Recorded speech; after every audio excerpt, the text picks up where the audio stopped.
Olá, está começando mais um Justiça do Trabalho na TV, produzido pelo Tribunal Regional do Trabalho de Santa Catarina. 4 milhões de pessoas trabalham por conta própria no Brasil, de acordo com o IBGE. Boa parte delas em casa. Hoje vamos discutir as vantagens e desvantagens de transformar a própria residência em local de trabalho.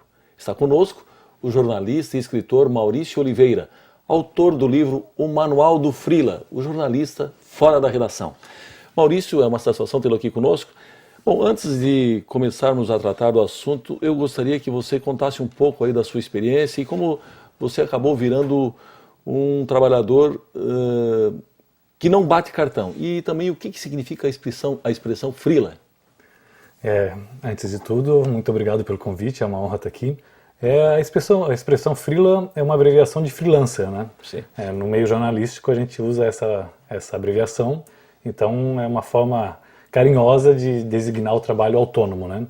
Eu tenho uma carreira que começou como empregado convencional em veículos de comunicação e durante 10 anos eu trabalhei em revistas e jornais, né? Minha área de especialidade é o texto escrito.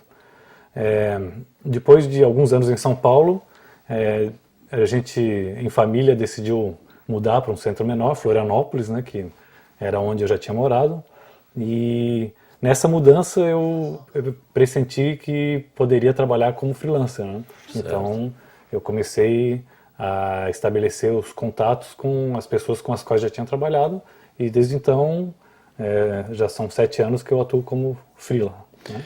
Escuta, Maurício, é importante nesse caso, para chegar ao ponto que você chegou, ter uma experiência de emprego formal, com carteira assinada, assim, nos moldes, e com o tempo que você desenvolveu também, cerca de 10 anos que você acabou de mencionar? Eu acho fundamental, porque, inclusive, eu conversei com vários colegas para fazer o livro, né? Colegas de outras áreas do jornalismo, né? Gente da mídia televisiva, do rádio, das assessorias de imprensa, e há algo em comum entre todos esses que são freelas, que cerca de 90% dos trabalhos que as pessoas conseguem como freela vêm das pessoas que já são conhecidas, pessoas com as quais a gente já trabalhou. Então, ser freelancer é uma consequência de uma construção de carreira, né? E que passa pelo emprego formal, pelo vínculo pela experiência e principalmente por estabelecer uma relação de confiança, né? Com pessoas com as quais você já trabalhou. Então, eu, inclusive, descrevo no livro a dificuldade que é para um jovem recém-saído da universidade começar como freelancer, né? Porque ele não tem ainda os contatos e teria dificuldade para conseguir demonstrar a sua capacidade, né? Porque não é só jornalista, né? Qualquer outro profissional a gente quer contratar quem a gente já conhece, né? Se você vai contratar alguém para arrumar máquina de lavar, você vai atrás de quem já fez um bom trabalho, né? Quem você conhece. Um psicólogo, a mesma coisa, enfim. E com um trabalhador autônomo é a mesma coisa, né? Bem, Maurício, para o trabalhador que estiver nos acompanhando e tenha esse sonho de trabalhar como autônomo, na própria residência, como é o seu caso, como é que ele deve planejar a sua carreira para que esse dia finalmente chegue? Uhum. Bom, independente da situação anterior, virar freelancer exige, né, a transição exige bastante obstinação, né, porque os primeiros tempos não são fáceis de qualquer forma, né? Então, até você criar uma rede de contatos e ter clientes mais fixos, imagino que isso valha para jornalismo e para qualquer outra área, né? Você precisa insistir um pouco, porque os primeiros tempos são naturalmente, incluem a variação de renda, né? Uma mudança de cotidiano muito grande, né? Você passa a estar mais próximo da família, o que é uma faca de 2 gumes, né? Quer dizer, você está disponível mais tempo para a família e ao mesmo tempo isso pode ser uma armadilha. Então, eu acho que em primeiro lugar é preciso estar decidido a virar freelancer, porque vai ter um momento no início que você pode pensar em desistir, porque não é fácil.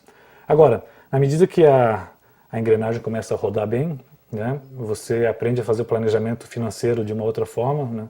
Não é mais um planejamento mensal, você começa a se planejar mais a longo prazo, você sabe que um trabalho que você faz agora não vai receber tão imediatamente, então depois que a engrenagem roda, tudo fica bem melhor. E no caso de um casal, você aconselharia que a mulher também, ou o marido, no caso de os dois trabalharem como autônomos, os dois funcionassem dessa forma, ou o inverso, seria melhor que um pelo menos tivesse um vínculo formal? Pela minha experiência, a Cristiane, minha mulher, ela sempre, durante o período que eu atuo como freelancer, ela sempre teve um trabalho formal, né? E isso tem um lado positivo porque tem uma parte do rendimento da família que é fixo. Sim. E, por outro lado, aí uma questão de relacionamento, né? Duas pessoas convivendo num escritório doméstico, eu acho que pode, de alguma forma, afetar o relacionamento e tudo, né? Então, claro que cada casal, cada família encontra a sua fórmula ideal, né? Mas eu acho bom, né, que tem esse balanço aí. Bom, Maurício, é possível dizer que o modelo clássico de contratação direta está perdendo, digamos assim, um certo espaço, ou um bom espaço para o trabalho autônomo? Eu acho que, de certa forma, os escritórios domésticos, a possibilidade de trabalhar como autônomo, perdeu um pouco do passo, porque no começo da década, né, quando a internet explodiu e todo mundo começou a ver essa perspectiva de trabalho como realmente real, houve uma grande mobilização das empresas em criar alternativas de trabalho doméstico para parte de seus funcionários, né, nos cargos em que isso era possível. E eu percebo que essa motivação arrefeceu um pouco nos últimos anos, e boa parte disso em função do receio que as empresas têm das questões trabalhistas, inclusive, né? Certo. Muitas empresas acham que isso pode criar alguns complicadores de provar vínculo durante 24 horas do dia. Então, a questão das leis trabalhistas é uma questão bem relacionada ao trabalho doméstico. Um dos trabalhos que eu faço todo ano é visitar empresas finalistas das melhores empresas para trabalhar, da revista Exame. E eu percebo isso que eu acabei de falar nessas empresas, né? Que elas realmente tiveram uma perspectiva de ampliar o trabalho doméstico dos funcionários, e isso não foi para frente no ritmo que se esperava. Porém, é uma tendência mundial, né? Eu acho que devagar ou mais rápido isso vai acabar acontecendo de qualquer forma. Tá certo. Maurício, nós precisamos chamar um rápido intervalo, nós voltamos em seguida. Só um instante. Obrigado.